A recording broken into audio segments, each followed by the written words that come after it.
I'm preparing. Is that a Timex? No, it's a burger. You seem like a man who understands violence. I like this place. You can't take that from me. I can take anything I want. What's going on, YouTube? We back in the Low Key Cave, Keyshawn Arms YouTube page, aka Mr. Low Key, and we back with another movie review. We actually have one of my favorites as far as a franchise, and that's the Equalizer, Denzel Washington. Man, when it comes to Denzel Washington and these type of films, you can't help but to love them because of the fact that it's nothing really too much is going on. The plots are pretty much basic, including this one. The thing is that it's Denzel's performance, bro. Like, just watching Denzel be real smooth, basically break down a speech to somebody before he about to fuck him up, and it's the way he talks, and it's the way he does what he does. We love to watch him do what he do. With all that being said, I will say, for me, in my opinion, this is definitely probably the weakest one out of the franchise. This had to be the easiest paycheck for Denzel out of the franchise too. Like, bro is literally walking around chilling. He not doing too much of anything. I mean, even when he is whooping people ass, it don't feel like he's doing too much. Like, it's just like, all right, this shit is, get this out the way. This ain't nothing, you know what I'm saying, a breeze. I feel like we have to stop making comparisons at this point to John Wick and Denzel, well, John Wick and Robert McCall, because Robert McCall does not go through the shit that John Wick goes through, bro. Like, this probably was the first time I feel like that he actually got hurt, and it was by, like, a kid. So, I mean, technically, and you could tell he really somewhat wanted to shoot him, but yeah, this seems like the first time he's actually got hurt a little bit, and it ain't even that long that he's hurt. Like, that nigga healing process, he's back up and running, and as soon as he back up and running, it's right back to it. Time to go kill him. Give or take, man. One thing I really like about the Equalizer movies, say what you want to say, they make you hate the villains. That's the thing. You can't stand these villains, and you be waiting for Denzel to mess them up. Please fuck them up, Denzel. Please. They need this. They make sure that they put emphasis just on how bad and how evil these villains is, and why Denzel has to do the things he does. Like, basically, I feel like Robert McCall is if Malcolm X was the Punisher, in my opinion. But this time around, I feel like he is straight Michael Myers.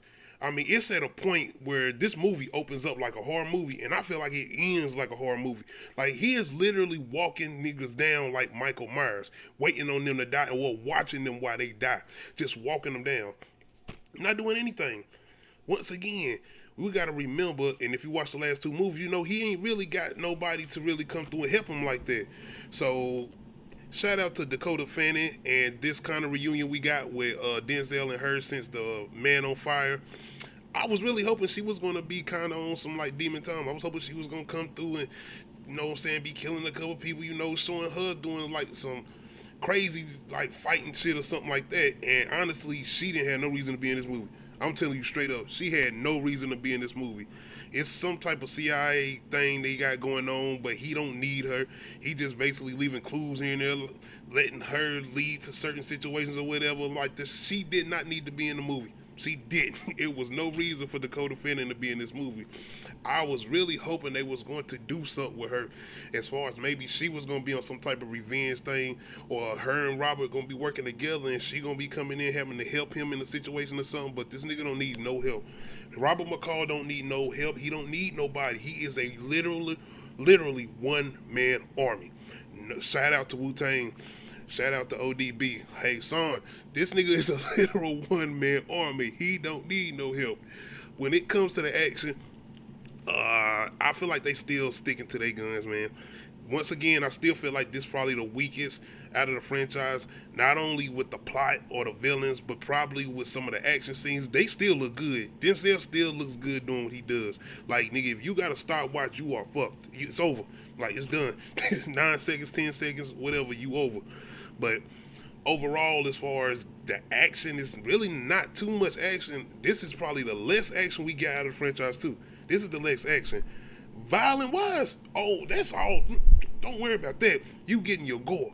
You're gonna get all of that when it comes to Denzel and the way he be killing everybody in this movie, and it don't stop, bro.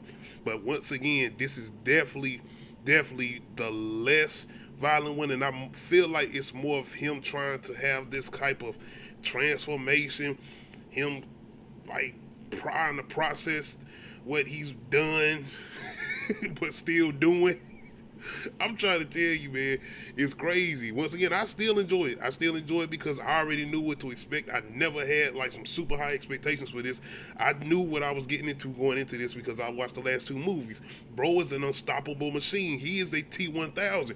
There's nobody who can stop him. And like I said, to me, in my opinion, I know here and there he done like maybe got a little hurt in the last two movies, and I honestly don't think he got hurt in that last one, part 2. I don't think he did. But in this one, like I said at the beginning, he kind of get hurt. But after that, ain't nothing that can stop him. Bro is good. He is, now I'm trying to tell you, man. But villains, like I said, man, it's nothing. These are the weakest of the weakest villains in the franchise. I feel like the first one definitely had probably the best one. And I enjoyed the second one too, being with that whole cover up and kind of that whole reveal and the backstabbing and supposed to be his friend or whatever. But this definitely was the weakest. I don't even think they took any time into working on no type of plot to build up these villains or anything. They was the more cliche villains of all of the villains they had in the franchise. They definitely, like I said, made sure you hated them just so we can watch Robert McCall kill them. And that was it. That was it. All the way to the end of this movie is nothing. No build up of nothing that they was going to be capable of doing. And that's probably one of the weakest things of the whole franchise as far as him never actually being challenged, in my opinion. He, to me, has never been challenged. When you watch John Wick movies, bro go up against at least 6 to 5 different guys that actually gives him some type of challenge, especially in the last one, chapter 4. Like, that shit wasn't no easy shit. Down, he got knocked down by like 50 steps as far as John Wick. So kind of, I see where the comparison do come in as far as kind of having these action sequences and the way they kind of, the violence and that too, because you really can't compare this to Taken. Because if anything, I feel like it should be more compared to Taken than anything, being, you know, Denzel and his age and, you know, Liam Neeson, and I already know we got now Keanu Reeves up there too. But Robert McCall don't go through half of the shit that John Wick go through. He don't go through half of it. Like, bro don't even have to do no running or nothing. He is walking, just walking and walking.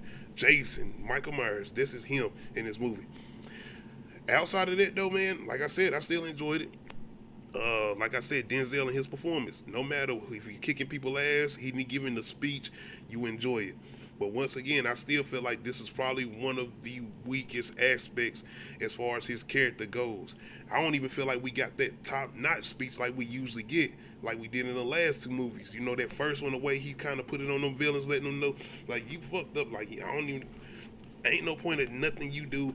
I'm going to kill you. I'm going to kill your homeboys if y'all don't, you know what I'm saying, just leave. And even in part 2, you know, when he was giving the speech to not only the villains, but he gave a little motivational speech to the little boy that he was helping in the neighborhood or whatever. But I honestly feel like we didn't get that, like that good Denzel, you know what I'm saying, speech in this one. He still got some moments in here, and he still got some, you know, some good ones that he talking to as far as the villains and even with the CIA agents or whatever. He is smarter than everybody. He is stronger than everybody. Nobody is better than Denzel when it comes to the Equalizer movies. I'm trying to tell you. But other than that, man, y'all let me know how y'all feeling about this final bout for Robert McCall, or so we think. Because never mind, man. Y'all let me know how y'all feeling about this if you had a chance to check it out. And if you haven't, and you are a fan of the Equalizer franchise, then I'm telling you, this, you good. This is going to give you everything you want. I do, in my opinion, though, feel like it's probably one of the weakest ones out of the franchise. With all that being said, it's still right there in the same lane as the other ones, and it doesn't take away anything from this being a trilogy. Outside of that, make sure y'all hit that like button. Make sure y'all hit that subscribe button. Make sure y'all hit that notification bell, let you know when I upload new videos. Other than that, we out.